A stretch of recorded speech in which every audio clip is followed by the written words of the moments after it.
Hey guys, I know it's been a long night. Thanks for having us again. In the third round, we took Davion Taylor, a linebacker from Colorado. I'm sure you guys saw that highlights. You know, this guy is one of the fastest, most explosive players in the draft. Obviously, he's got some raw to his game. That's why he's there in the third round. But I think we have a vision for how he's going to be used in our defense. And I think it's consistent with what we talked about when we started the offseason. I mean, this guy is very fast. He has a role.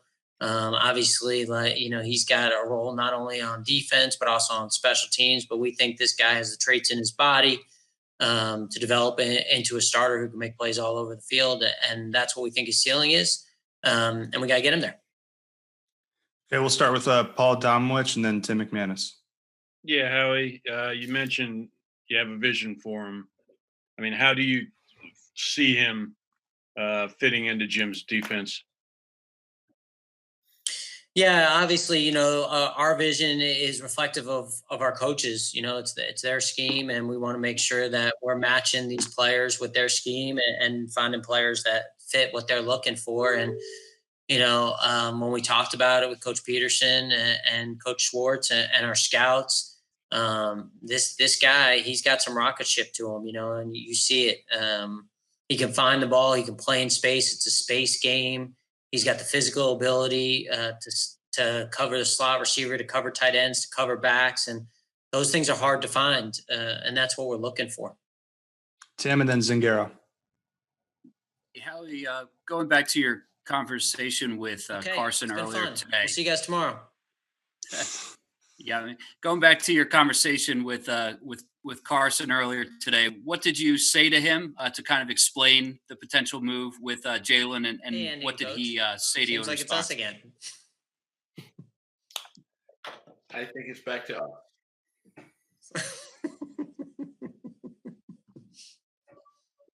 You guys hear me? Yes. We can hear. Okay. Howie, going back to your conversation with Carson earlier today, what did you say to him to explain why you might be making a potential move for Jalen, and what did he say to you in response? I spoke to Carson before the pick, and I told him our thought process about the quarterback position and, how that's been always part of our DNA in our organization, to draft and develop quarterbacks and to make that room as strong as any room in the National Football League. And listen, I know Carson wants whatever he can to help this team this year. And he is a Pro Bowl player, and he's not going anywhere. And I think at the end of the day, I understand my job is different than our players' jobs. My job is to protect the organization and to make sure that we're strong at every position. And so I understand, that my job is different than that. But we told him about it. And again, there's no threat to Carson here. Carson's a great player and a great person. And, I know that both these guys are great teammates. Dave and then John Clark.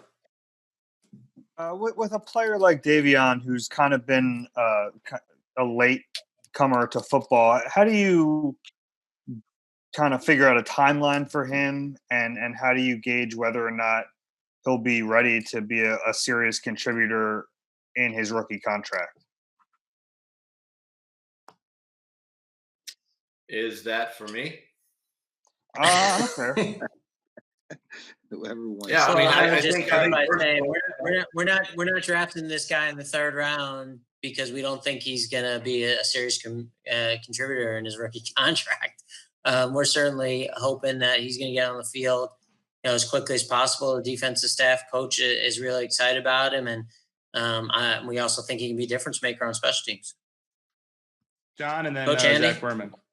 Oh, go ahead.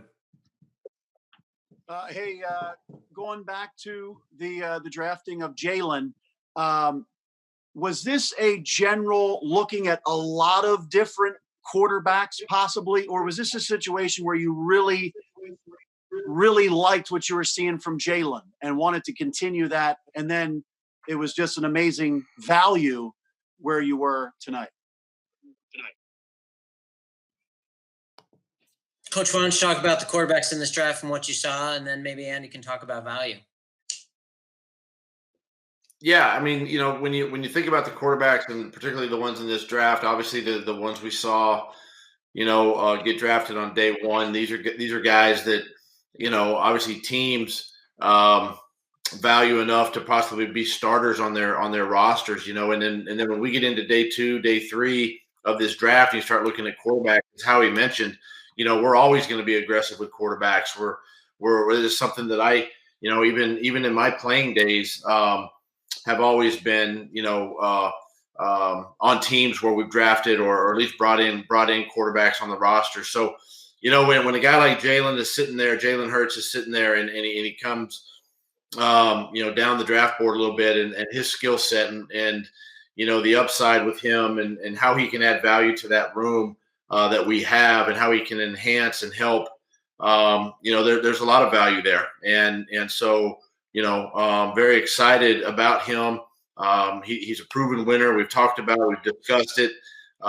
He's very talented. There's a lot of upside with him, and so it just it just enhances our quarterback room, and makes us better. Yeah, just to touch on that, he was a guy that we had a formal interview with at the combine, and really came across as a mature guy, humble, a leader, and really got that 20 minutes we got to spend time with him. He made an impression on us, the teammate, the person he is, and there's just the value of what he's going to add to our team, to the culture, can't be overlooked. Go Zach Berman and then Bo Wolf. Yes, for Andy. In the case of Taylor, the unique background, the fact that he was not really a high school player and then he was a JUCO player. When did he start to get on your scouting radar, and what stood out at Colorado that made you think he was a third-round pick? Well, our scouts that went in there, they did a really good job. Ryan Myers, Ian Cunningham, they went out there this year, and then I had the chance to see him play against Oregon. And in that game, you saw his speed. He chased down two running backs from across the field, and his speed stands out. He's got the speed to cover the playman coverage versus tight ends versus running backs. He flies the ball. He can run and cover. And our guys they did a lot of background work on him. He's had an interesting path, a little bit different path than usual, but you could see the trait that he has, and there was a comfort level that we had from our scouts going in there and the information they gathered on the person. Oh, and then Martin Frank. For Howie, the Saints made a move up to, I think, a couple picks right after you guys at 1-0 or at the end of the third round. Was that a deal you considered, or was this just a player you didn't want to miss or risk missing out on? Yeah, that was a deal we considered. We had a couple of deals there that we were considering, but we wanted to make this pick. When we looked at our board and the traits that we were looking for to improve our linebacking core, we felt like this guy had a lot of them. And if we were going to move back, we missed out on really the guy that we felt was standing out from that traits perspective, that we had a vision for, a role for, and that we really think has a high ceiling. And, I think that we have some volume tomorrow. We think we're going to make some hay after the draft. Our scouts, our coaches, our contract guys have done a great job of setting that up, and we're going to try to do that as well. And we really view that as the 8th, 9th, 10th round. But, I think for when we looked at the board and saw a couple guys coming off that we liked, and we just felt like this was a pick we wanted to make. And obviously you see some of the traits even just looking at that little bit, but he's got the tools in his body, and he's got the ability to really ascend. Has the go ahead. Conversation stuff? Sorry, has the trade conversation stuff been different this year, or how so? Yeah, I think it's a little different, Bo. This whole process is a little different, and that's not an excuse in any way, but it's a little different. There's probably a little bit more action, but I felt like it was starting to pick up, and I feel like it's going to start to pick up even more tomorrow. I think you saw that towards the end of the round. I think people are kind of sitting there and going, I'm going to try to get my guys. And, for us, we talked about this, and Andy kind of led this discussion about just looking at the board, and I'm looking at it right now, and seeing a lot of guys that we think can help this football team, not only going forward, but this year, have an impact. And so we go into tomorrow with this great opportunity. We got 3 picks in the first 40, and we're going to look to make hay. We're excited about that. Tomorrow is really, to all of us, it's the most exciting day because it's the opportunity to have the most football players we get all year in one day. Thank you. Martin and then Jimmy. Hey, this question is for Howie. You talked, last night when you picked Jalen Rager about adding speed, and it seemed like the same type of thing, with your picks tonight and everything, both with Jalen and Davion and stuff. How important is that going forward? I mean, even like in the picks you guys might make tomorrow, is that like kind of like the overriding characteristic you guys are looking for in guys you draft? Yeah, I think at the end of the day, when we try to figure out our vision and how we want it to look, and we have a sheet that says this is our vision, this is how we want it to look, we want to be fast. That's Coach Pederson. That's how he feels. That's how I feel. That's how Andy feels. We want to be fast. Now, we don't want to sacrifice going for speed by giving up talent, but at the same time, this is a speed league. We talk a lot about positionless players and guys all around the field. And, the offensive coaches, Coach Pederson, his staff, these guys are so smart. If you have a weakness on any part defensively, or you have a guy on offense who can make a game-breaking play, like those are the things that change. It's so hard to go station to station football on offense. And on defense, if you have a weakness, these guys find it. They find the weak link. And so for us, it has been kind of an off-season objective to get a little younger and to get more speed on the field. But at the same time, we're not selecting these players just because they're fast. We're selecting them because we think they're good football players, and we think that they can help our team, and we have a role for them. Jimmy and then John McMullen. So just to clarify, is Carson healthy? Like no concerns about concussion, knee, arm, etc.? Yeah, I want to be very clear, and I think I'm speaking for Doug and Andy.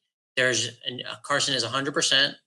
He is a Pro Bowl young quarterback that we're totally excited about. The decision to draft Jalen Hurts is independent of Carson Wentz. It is about who we are, what we believe in, and what we think this player is about. Period. Go ahead, John. Hey, Doug, on Jalen a little bit, obviously you guys know more than anybody else how important that backup position has been. But in general, you wanted veteran guys. You had Nick, you went out and got Josh. How do you kind of marry the fact that this is such a premium pick? He's going to be a part of your team, probably the backup quarterback. Well, first of all, this is why we re-signed Nate Sudfeld. We feel very comfortable with Nate. He was having a tremendous spring, really good training camp last year before the injury, and it was unfortunate because we felt like Nate was, going to go into the season as possibly the number 2 quarterback last year. And so we feel very comfortable with Nate. And, again, just as Howie said, picking up a guy like Jalen Hurts obviously adds a little bit different dimension for us. And it's something as coaches now we're excited about to see how we can, mix him and incorporate him into the offense. Granted, we've got to get him caught up to speed. Nate's very familiar with our offense. Nate has been here now for the last few seasons, and we're comfortable as a staff with him. And yet we have another opportunity to get another quarterback ready. So again, it's we're not penciling anybody in as a backup at this point. We just know that we're very comfortable with Nate. We like Nate. That's why we brought him back, and gives us an opportunity to develop this quarterback in Jalen. Hey, Andy, can you give your line? Can you give your line? Wait 1 second. Can you give your line, because I think you said it better than I ever heard it said. Nobody's got more value. Can you say it? Yeah, it's just the insurance policy. No one in the league, no team knows the value of an insurance policy at quarterback more than we do after we went through the 2017 season and what we experienced. So it's adding a good football player, and we're excited for Jalen Hurts to be here. And when he said that, I think Coach and I will say it even goes further than that. It really goes back to 2000 since I've been here. It is worth its weight in gold. It helps you sleep better at night to have these three quarterbacks, and these three quarterbacks, man, they are great people. They are really good players, and they're great teammates. We got time for a couple more. We'll do McLean and Rob Motti. Howie, you said that getting Jalen where you got him more value than the actual number 53 pick. Did you get a sense in talking to people rest around the league that he was going to go right after you selected? No, I didn't do a lot of work on that after we selected. I to be fair, I was preparing for my work with you guys. Okay, so did you feel like maybe this is a guy that you could have gotten in the third or fourth round? Jeff, what's that? Do you feel like this is a guy you could have gotten in the third or fourth round? No. I had done enough work on this draft and where guys were going. Definitely did not think that there are a lot of people in this league that have a lot of love for Jalen Hurts. And I think Coach Andy and I can just tell you from the text messages we got and from the people we respect around the league about the kind of passion people have for this player and this person. I don't think there's any chance of that. Coach Andy? Coach? No, you're absolutely right, Howie. Yeah, it's people are excited. We got text messages. Great pick. So he's a guy. I think he really generated momentum going from the Senior Bowl. From the season he put together at Oklahoma down to the Senior Bowl, and then in Indianapolis, he capped it off with a really good workout there, throwing the ball, working out, the testing. So we had a chance to meet with him there, as well as I spoke about earlier. So he's a guy who went through the full process. With our scouts, our front office, and we had a lot of exposure. All right, we'll end it with Rob. Go ahead, Rob. Guys, on Davion, he had a really impressive Senior Bowl, Combine, and Pro Day. How much of that was a factor? Was he already on your radar? And what you saw postseason out of him, how much did that help you in the evaluation process? That's you, Andy. Sure. He was, like I said, I saw him play live on a Friday night out in Eugene, Oregon. They were playing Oregon, and he was playing against Justin Herbert. And you saw him move around, saw the speed, you saw the body type in warmups. And then he went down to the Senior Bowl, and he had a good week down there, moving around. You saw the athleticism, you saw matchup and coverage when they do the one-on-one drills. So we saw him there, and then he went out to, he went to Indianapolis, and he put a good workout together in Indianapolis, and he ran an excellent 40 times, and he's just an athletic kid, an athletic mover, and we had a comfort level just due to that, and the fact that our scouts went in there and did such a great job gathering information on Davion. So Ian and Ryan Myers, and we interviewed him down at the Senior Bowl, Anthony Patch. I mean, it was a group effort, and we're excited to have him and have his traits and have the person here to get in our program.